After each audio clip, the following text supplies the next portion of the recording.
एक महिला, एक फोन कॉल और हिल गया वेनेजुएला का सत्ता तंत्र। जिस सरकार को निकोलस मदुरो आयरन फिस्ट से चला रहे थे, उसी सिस्टम के अंदर बैठी एक महिला ने एक ऐसा खेल खेला कि पूरी सत्ता की नींव हिल गई।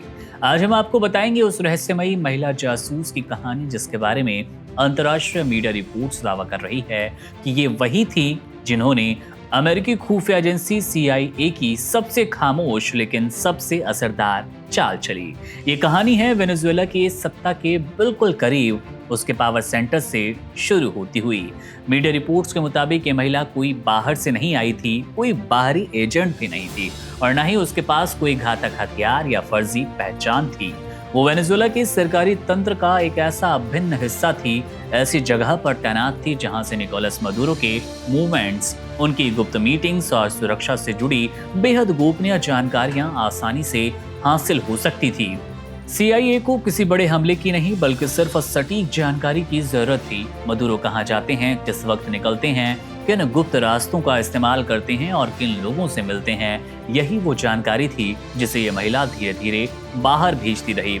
इसमें कोई जल्दबाजी नहीं थी और ना ही कोई गलती थी और गुंजाइश भी बिल्कुल किसी गलती की नहीं थी। हर छोटी जानकारी, जैसे कि किस दिन सुरक्षा का घेरा थोड़ा ढीला रहेगा, किस मीटिंग की जानकारी आखिरी वक्त पर बदल दी गई या कब मदुरो ने अपने तय रूट को बदलकर दूसरा रास्ता लिया, ये सब एक बड़ी रणनीति का हिस्सा बनता चला गया। अंतर्राष्ट्रीय रिपोर्ट्स के अनुसार यह ऑपरेशन महीनों तक चला, पूरी खामोशी के साथ चला। बाहर ना कोई बयान था और ना कोई हलचल, लेकिन अंदर ही अंदर मदुरो की हर चाल को ट्रैक किया गया। फिर आया वो निर्णायक वक्त जब अमेरिकी इंटेलिजेंस को मदुरो की एकदम सटीक लोकेशन और उनकी मूवमेंट की विंडो मिल गई।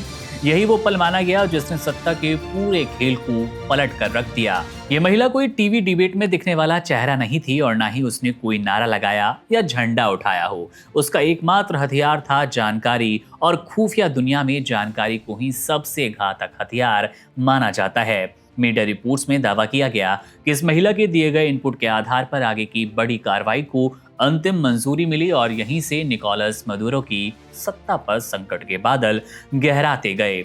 आज वेनेजुएला और पूरी दुनिया में ये सवाल उठ रहा है कि क्या सत्ता के अंदर बैठा सिस्टम ही मदुरो की सबसे बड़ी कमजोरी बन गया?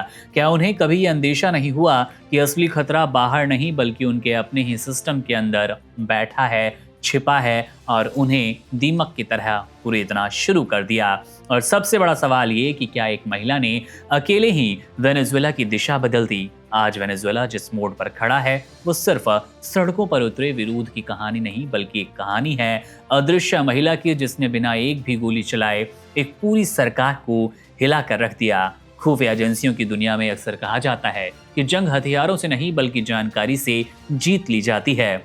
अब देखना यह होगा कि कहानी यहीं खत्म हो जाएगी या किसी और बड़ी वैश्विक लड़ाई की यहाँ पर शुरुआत हो चुकी है। बहरहाल मामले पर इस कथित महिला जासूस पर आपकी क्या टिप्पणी है, आपकी क्या राय है? कमेंट बॉक्स आपके लिए है, अपनी राय वहां जरूर दीजिएगा। मेरा नाम है मुकुंद, आप बने रहिए वन इंडिया के साथ। शुक्रिया।